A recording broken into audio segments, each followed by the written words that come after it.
మత్తు నిద్రలే. నీ కుహానా సెక్యులరిజం అనేటువంటి మత్తు మందు నుంచి బయటకు వచ్చి ప్రపంచంలో ఏం జరుగుతుంది, బంగ్లాదేశ్ లో ఏం జరిగింది, కశ్మీర్ లో ఏం జరిగింది, వెస్ట్ బెంగాల్ లో ఏం జరుగుతుంది, కేరళలో ఏం జరుగుతుంది, ఇదే భాగ్యనగరం లోపట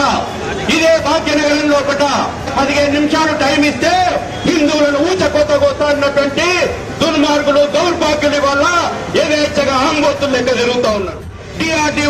డిఆర్డీఎల్ ఉన్నటువంటి ప్రాంతం లోపల చుట్టుపక్కల రోహింగ్యా బంగ్లాదేశ్ కాలనీలు వెళ్తున్నాయి. ఇదే భాగ్యనగరం లోపల రోహింగ్యాకు ఫుట్బాల్ టీం ఉంది. ఇదే భాగ్యనగరం లోపల రోహింగ్యాకు కేబుల్ ఛానల్ ఉంది. ఈ రకంగా ఓటు బ్యాంకు రాజకీయాలు ఈ దేశ భద్రతను పణంగా పెడతా ఉన్నాయి. ఈ ఓటు బ్యాంకు రాజకీయాలు రాబోయే రోజుల్లో పాలస్తీనాకు జైగొట్టినటువంటి భావజాలంలో ఏదైతే భాగ్యనగరం లోపల ఉందో ఒక్కసారి హిందూ సమాజం 481 సర్వే నంబర్ ఇది రామారం వస్తుందా? Ramaram village 480 number survey number. దీంట్లో తురుకోళ్ళు వచ్చేసి ఇది అమ్మడానికి లేదు, ఏం లేదు. పరంపోగ్ ల్యాండ్ ఇది. ఎస్సీల దగ్గరికి వెళ్ళి తీసుకొని దర్గా కన్స్ట్రక్షన్ చేస్తున్నాడు. ఫ్యూచరు దీన్ని వక్ బోర్డులు వేసినా కానీ రామారం ప్రజలు మొత్తం ఆగమయ్యే పరిస్థితి తీసుకొస్తున్నారు. ఈ గవర్నమెంట్ వీళ్ళకి పర్మిషన్ ఎట్లిస్తుంది? అసలు ఇది ఏమనుకుంటున్నారో అసలు ఇది ఏంది? అసలు మనం తెలంగాణలో ఉన్నామా పాకిస్తాన్ లో ఉన్నామా అర్థం కాకుండా చేస్తుంది గవర్నమెంట్. ఇది ఎవరిదైనా సరే వేరే ఫ్యూచర్ లేకుండా 600 ఎకరాల ల్యాండ్ ఉంటది ఈ సర్వే నంబర్ లో. దీంట్లో ఇప్పుడు వచ్చేసి దర్గా కడుతున్నాడు, ఇక్కడ మస్జిద్ కడుతున్నాడు. గవర్నమెంట్ ఎలాంటి పర్మిషన్లు లేకుండా చేస్తుండు. అడిగితే వాళ్ళు రిటర్న్ బెదిరియడం జరుగుతుంది. ఇక్కడ మనం అందరం స్పందించి దీన్ని స్టేట్ గవర్నమెంట్ కి పోయే వరకు మనం దీన్ని ముందుకు తీసుకోవాలని చెప్పేసి విజ్ఞప్తి చేస్తున్నా హిందూ సోదరులారా. టెంకంపేట గడ్డ ముఖ్యంగా చిన్నన్న మీ ద్వారా చెప్తున్న గౌరవనీయ ముఖ్యమంత్రి స్నేహితుడైన రేవంత్ రెడ్డి గారి అన్న, మేము పుట్టక ముందు రవీంద్ర భారతి పుట్టిందన్న. పంక పెట్టేటోడు లేడు, ఏసీ పెట్టేటోడు లేడు. ఏమైందన్న? పేదోడు ఉంటాడనా? మధ్యతరగతోడు వస్తాడనా? దొరలుండే హైటెక్స్ లో అన్ని ఏసీలు ఎందుకన్నా? మహేష్ బ్యాంకుకు 3000 మంది పోలీసులు ఎందుకన్నా? మహేష్ బాబు ఫంక్షన్ కు జూనియర్ ఇంటర్కి 6000 పోలీసులు ఎందుకన్నా? ఎందుకు అడిగేవాడు లేడు. కున్నోడు చుట్టమైండు.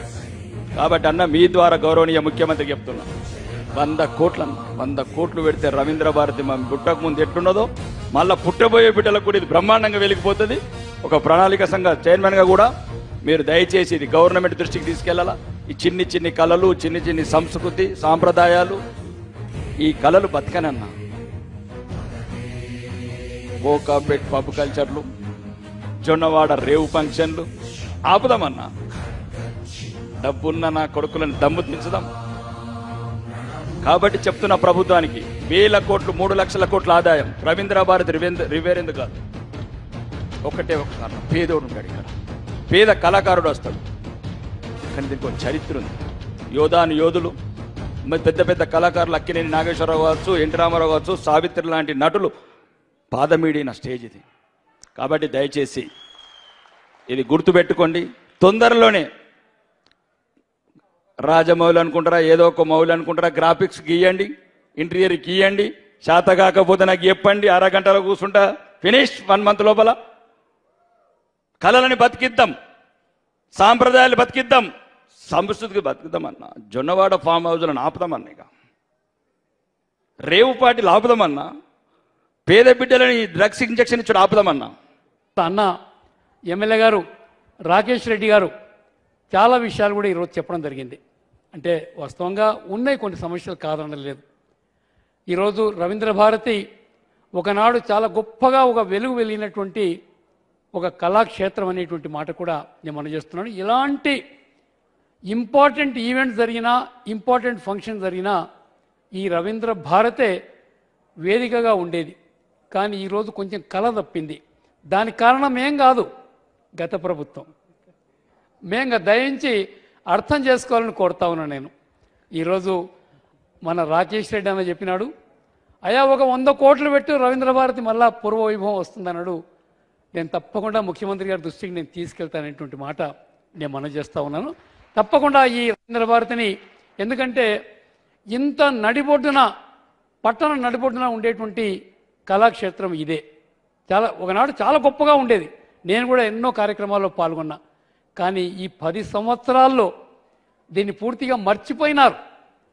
అందుకనే దీని మెయింటెనెన్స్ కానీ రెనోవేషన్ కానీ ఎంత డబ్బైనా వెచ్చించి మళ్ళా రవీంద్ర భారతిని ఆ పూర్వ వైభవం తీసుకొస్తామనేటువంటి మాట నేను సవినయంగా వీలైతే రేపే ముఖ్యమంత్రి గారిని కలిసి ఈ మాట చెప్తాననేటువంటి విషయం కూడా నేను సవినయంగా మనవి చేస్తున్నాను.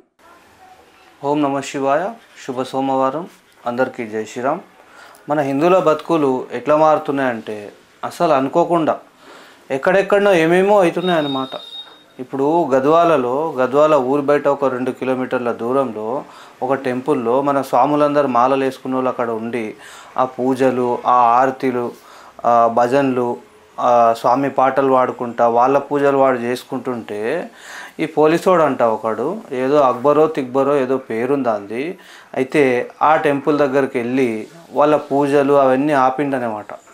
ఏమని ఆపిండంటే మీరు ఇక్కడ పూజలు చేయరాదు, మీరు ఇక్కడ పూజలు భజనలు అవన్నీ చేయరాదు అంటే ఈ మతోన్మాది ఎక్కడి నుంచి వచ్చిండు? వీళ్ళు ఇటువంటి వాళ్ళకంతా ఎందుకు ప్రోత్సహించాలి? ఇటువంటి వాళ్ళంతా గవర్నమెంట్ జాబ్లు ఇవ్వద్దు. ఇస్తే మన హిందువులకే ఎఫెక్ట్ ఇది. ఇప్పుడు వాడి ప్లాన్ ఏంటంటే అక్కడ వీళ్ళకి హిందువులకు పోనీయకుండా భజనలు పూజలు చేయనీయకుండా ఆపేసి కొద్ది రోజులు దాన్ని వక్ఫ్ బోర్డుకు మెల్లగా వక్ఫ్ బోర్డు భూమి అని చెప్పేసి దాన్ని మెల్లగా చేసేస్తారు అన్నమాట. ఏం చేస్తారు? ఇది వక్ఫ్ బోర్డు భూమి ఉండే ఒకప్పుడు, దాంట్లో టెంపుల్ కట్టిరు అని చెప్పి చెప్తారనమాట. దానికోసం అని చెప్పేసి ఈ మతోన్మాది పోలీసోడు ఏం చేసిండంటే మన హిందువులని మన స్వాములను పోయాడ ఆపిండనమాట. ఎందుకయ్యా ఇంతగానం? ఇప్పుడు అదే సనాతన బోర్డు మనం తేవాలని చెప్పేసి మన హిందువులు సపోర్ట్ చేయండి. అందుకని చెప్తున్నా నేను, మనకు సనాతన బోర్డు కంపల్సరీ అవసరము. ఎందుకు అవసరం అంటే దీనిల గురించి అవసరం అన్నమాట. మన బొచ్చ టెంపుల్ పోతున్నాయి ఇప్పుడు వక్ఫ్ బోర్డు కిందికి. ఆ వక్ఫ్ బోర్డు ఏంది? ఎక్కడి నుంచి వచ్చింది వక్ఫ్ బోర్డు? ఎవరు అసలు దీనికి అంతటికి కారణం ఎవరు? వక్ఫ్ బోర్డు తేవడానికి కాంగ్రెస్ పార్టీ. ఒకప్పుడు 70-75 సంవత్సరాల కింద పాలించిన కాంగ్రెస్ పార్టీ వక్ఫ్ బోర్డు అనేది చెప్పి ఒకటి తీసుకొచ్చి ముస్లింలకు మేలు చేస్తుందన్నమాట. అంటే హిందువులు ఎక్కడైనా పోని నాకు సంబంధం లేదు, నా ముస్లింలు మంచిగా ఉండాలని చెప్పేసి ఆ ఫెరోజ్ గాంధీ వారే మన రాజీవ్ గాంధీ వాళ్ళ డాడీ కానీ రాజీవ్ గాంధీ కానీ ఈ ఏమంటారు అదే సోనియా గాంధీ కానీ వీళ్ళందరూ వక్ఫ్ బోర్డుకు ఫుల్ సపోర్ట్ అన్నమాట. 100కు 100% వక్ఫ్ బోర్డుకు సపోర్ట్ ఇచ్చి హిందువులని తుంగలో తొక్కేస్తారు కదా. ఇప్పటిదాకా మస్తు అయిపోయింది. అందుకని మన టెంపుళ్ళు మంచిగా ఉండాలి, మన హిందువులు మంచిగా ఉండాలి, ఉన్నన్ని రోజులు బతికి ఉండాలి, అందరు హిందువులు బాగుండాలి, మన టెంపుళ్ళు మనకు ఉండాలి, లేక మన ఇండ్లు కూడా మనకే ఉండాలి, వక్ఫ్ బోర్డు కిందికి పోవద్దు అని అనుకుంటే మాత్రము తక్షణమే ఈ మన తెలంగాణలో కూడా ఆ వక్ఫ్ బోర్డు చట్టం అనేది రద్దు చేయాలి. ఆ వక్ఫ్ బోర్డుని రద్దు చేస్తే అందరు కొద్ది రోజులు మంచిగా ఉంటుంది అనమాట. లేదు అంటే హిందువులకు కూడా అదే ఉంటుంది. ఇప్పుడు ఎట్లయితే వక్ఫ్ బోర్డు ఉందో అట్లా హిందూ సనాతన బోర్డు కూడా కావాలన్నమాట. ఒకవేళ హిందూ సనాతన బోర్డు వచ్చిందే అనుకోండి, మనకి హిందువులకు చాలా సేఫ్ ఉంటుంది. ఆ హిందూ సనాతన బోర్డు వస్తే హిందువులకు చాలా సేఫ్. ఎందుకంటే ఇప్పటిదాకా వక్ఫ్ బోర్డు కింద ఎన్నైతే భూములు లాక్కున్నారో వీళ్ళు ఈ కొండగోర్లు, ఈ వక్ఫ్ బోర్డు వాళ్ళు లాక్కున్న భూములన్నీ మళ్ళీ మన టెంపుల్లో ఉన్నాయని చెప్పేసి మనం రిటర్న్ తీసుకోవచ్చు అనమాట. ఎందుకంటే అప్పుడు మన కోర్టులో కూడా మన హిందువులే ఉండాలి. వాళ్ళ వక్ఫ్ బోర్డు దాంట్లో ఎవరైతే ఉన్నారో మొత్తం ముస్లింలే ఉన్నారు కదా. అందుకని చెప్పేసి సనాతన బోర్డు కంపల్సరీ మనం హిందువులం అందరం సపోర్ట్ చేసి ఈ నినాదం తీసుకురావాలి. మనకు సనాతనం బోర్డు కంపల్సరీ అవసరము. లేకపోతే వక్ఫ్ బోర్డు కింద ఇప్పటిదాకా ఎన్నో టెంపుళ్ళు పోయినాయి, కొన్ని భూములు పోయినాయి.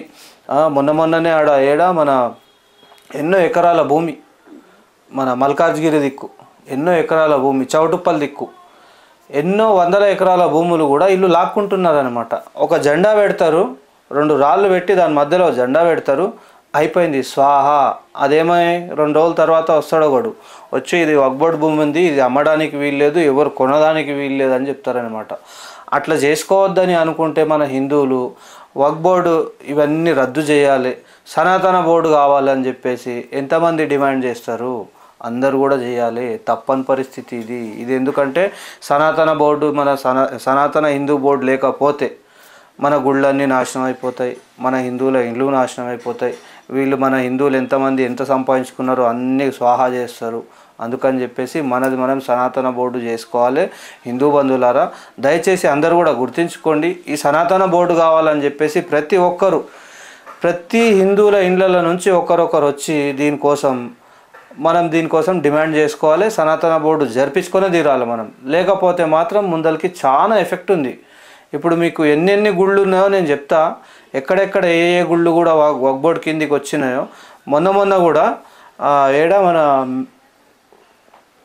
బోధన్ మొన్నట్లా బోధన్లా ఒక టెంపుల్, పురాతన కాలం టెంపుల్ అది. ఆ టెంపుల్కి ఏమని పెట్టిరంటే ఇప్పుడు ఈ ముస్లింలు ఇది వక్ఫ్ బోర్డుది ఉండే అంట. వక్ఫ్ బోర్డు ఏందిరా భయ్, ఎవర్రా మీరంతా ఏడు నుంచి వచ్చిర్రు, ఇన్ని రోజులు ఏంది, ఇప్పుడు ఎక్కడ వక్ఫ్ బోర్డు వచ్చింది మీకంతా అదనమాట. అందుకని చెప్పేసి ఇటువంటివన్నీ జరగొద్దు అంటే మనం ఏం చేయాలి, సనాతన బోర్డు చేసుకోవాలి. ఇది నేను ఒక్కటికి 10 సార్లు చెప్తున్నా కదా, నాకు అర్థమైనంత వరకు నేను చెప్తున్నా. దీని గురించి మీరు కూడా ఆలోచించండి నేను ఎందుకు చెప్తున్నా అనేది. ఓకేనా హిందూ బంధువులారా? ఇంకా నెక్స్ట్ ఎన్ని గుళ్ళు వక్ఫ్ బోర్డు కిందికి పోతున్నాయి